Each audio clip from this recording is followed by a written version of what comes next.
Welcome, ladies and gentlemen, to this installment of Renegade Wrestling. I am your host, JJ Williams, and we are here. It's actually an episode of Renegade. It is. It hasn't been one for a couple weeks. No, okay, I had shit to do. So. Not like you've missed it. But anyways, you know. I missed it. We are here to talk about independent pro wrestling because independent wrestling matters. That's right, damn it. And if you don't believe me, ask Antonio Cesaro. That's right. We are going to talk about Battleground Pro Wrestling, Burning Bridges, That's right. This coming Saturday, August 25th, American Legion Post 716, 3252 Florista Street in Los Alamitos, California. Jeff has the card up right now because my phone is dead. That's it. So I'm actually going to let him introduce the matches, which is usually my job because it's my show. That's right. Go ahead, Jeff. What have we got I'm for not sure order to go in because they're kind of posting them all over the place on the Facebook page. But for the you said you had the website up, so I did, but the press Facebook release on the website only has 2 matches. Facebook has more. Okay. Huh. You still liked it. Yeah, whatever. I have a website up. You asked about the website up. I said yes. I said the website. This is the website. This is the Facebook page for BPW. Okay. God damn it. Jeremy Yeager versus Lucha Machine versus a mystery opponent, dun dun dun, for the Ring Warrior Championship. The fact that there's a mystery opponent frightens me. Yeah, I'm more worried about usually Yeager's situations reign, like this, the mystery opponent takes the title. I don't think Yeager's defended it for a minute. It's been one of those champions where he's got the belt, but that's about it. Yep. Could be wrong. Don't remember. Yeah. Lucha Machine I don't see as a factor in this match. I'm sorry to say that. I love Lucha. Silver Hard Radicals broke up so that he could chase the Ring Warrior title. So he's got his match, obviously. I wonder, though, if Ray will inject himself and may be the third guy. Always a possibility, always a possibility. So Ray until I know who the mystery opponent is, I'm going to say Yeager to retain. Alright, well, there you go. You're supposed to chime in on this too, not just sit there and read matches. I know. I will say Yeager, unless the mystery opponent warrants a change in prediction as well. Okay. Hopefully we won't have a repeat of the actual, SummerSlam predictions where we pick everything the same. Yeah, I know, right? Seriously. What should be a barn burner. We've got the right hand of God himself, Sam Knight. Against Tyler Bateman. Don't know if it's going to be with Rays or not. It doesn't say on the flyer, but we'll go with the fact that Rays will be there. Okay. And that's going to be. I love Rays. That's going to be a fight, pretty much. That's how that's going to work out. Tyler Bateman has really been on a roll in Battleground the last few months with his feud with Tito Escondido. Yes. Sam Knight, I love him, but he's kind of been floundering a little bit with the whole going solo, Knight's being broken up, Sean doing the Cosby thing. He hasn't seemed like he's been completely focused, and that's the type of thing that Tyler Bateman will just capitalize on. Most definitely. So, unless something drastic happens, Tyler Bateman is going to take that one. I don't know why, but I think the motivation with Sean being so fucking out of it will motivate Sam. Do you think it'll motivate him enough to beat Tyler? I think it will. Okay. So at least we disagree on one. There we go. I think it will. For the tag team championships, at the moment anyway, the Brothers Derevko. Yes. And hey, that's the boss. Against the Suburban Commandos. Okay. And I gotta believe that with Danny fully back in charge now, the Derevko's running roughshod over the company in the day, we will crown new champions on Saturday. Gotta believe that.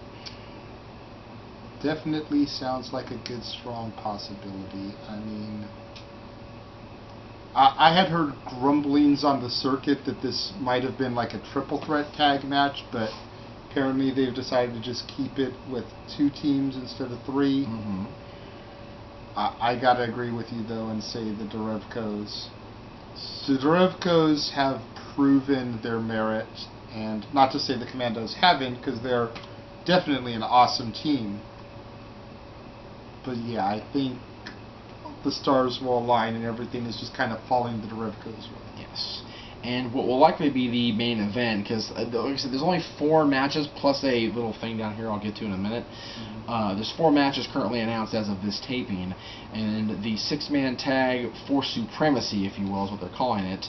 Mikey O'Shea, Tito Escondido, and Nick Madrid teaming up to face the winner of the Pussycat Challenge, James Morgan, main event James Morgan, our buddy. The winner of the Ramirez Cup, Pinky, who at the end of the day is now in line for a title shot. And the champion himself, Rico Dynamite. Okay. Rico's back, and at the end of the day, everybody in this match has a legit reason to have JT's on the wrong show, and it's okay, just messing with you. Everybody on the show has legit beef with saying they deserve a shot at the champion. So it would appear, let's see, I'm making sure here. Oh, here we go. Whoever scores the pin in this contest will get the shot at Rico. That's been declared by the BPW brass. If Rico gets the pin, he kicks his own opponent for September. Okay.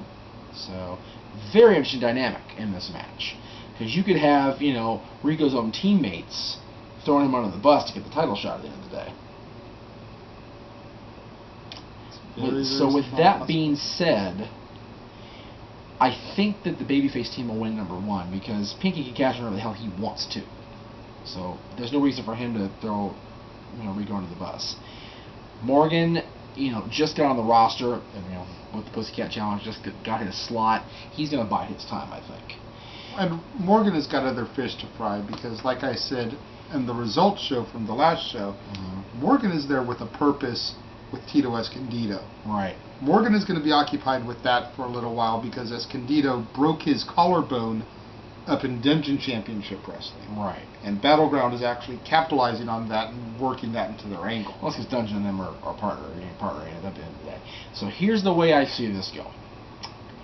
Like you said, James and Tito are in their own thing. They're going to brawl each other out of the match at the end of the day.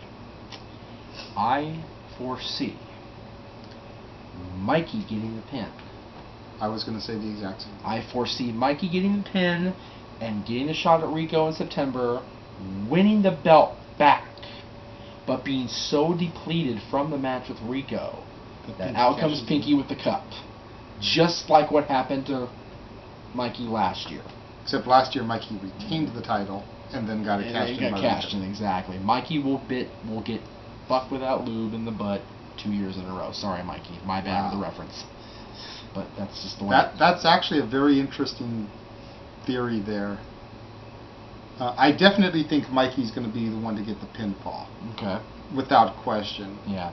Mikey, I'm just going 2 months ahead in the booking at the end of the day.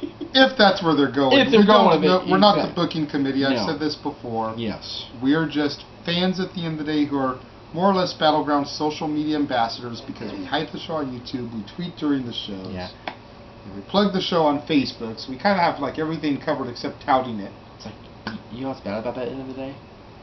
WWE's changed their people so much about who their social ambassadors are. We're now the Khloe Kardashians of BPW. We're no longer the Charlie Sheens. But you know what? At least we're not Holly D. Winning! And you say that that's the only other match announced, but it's not. Oh, well, I haven't seen anything else announced that I've noticed on here or on the Facebook page. Well, have you completely forgotten about the West Coast Wrestling Company Heavyweight Championship match? Yeah, you know what? I did, and I'll tell you... Last man standing match? I did, and I'll tell you why, because for some reason BPW's not hyping this. Well, usually West Coast hypes it. But it's still usually on the BPW pages. I'm wondering if Danny is so worried about the fact that Ellis and B are just going to beat the shit out of each other so much that BPW Brass is like, yeah, it's going to be there, but it's going to be ugly. This match... They're going to hurt each other. This match is the one I am looking forward to Most definitely. Most definitely. Rick Ellis, new champion. Just like that? Just like that. I love B. He's my brother from another mother. He's been my boy for a few years now. You know I love you, B. But at the end of the day, Ellis never lost his belt. and he has been on a mission to get back what is rightfully his, and Last Man Standing is his stomping grounds. That is his type of match. Much like with Sam, I don't know why, but I got a feeling B is going to pull it up. Why?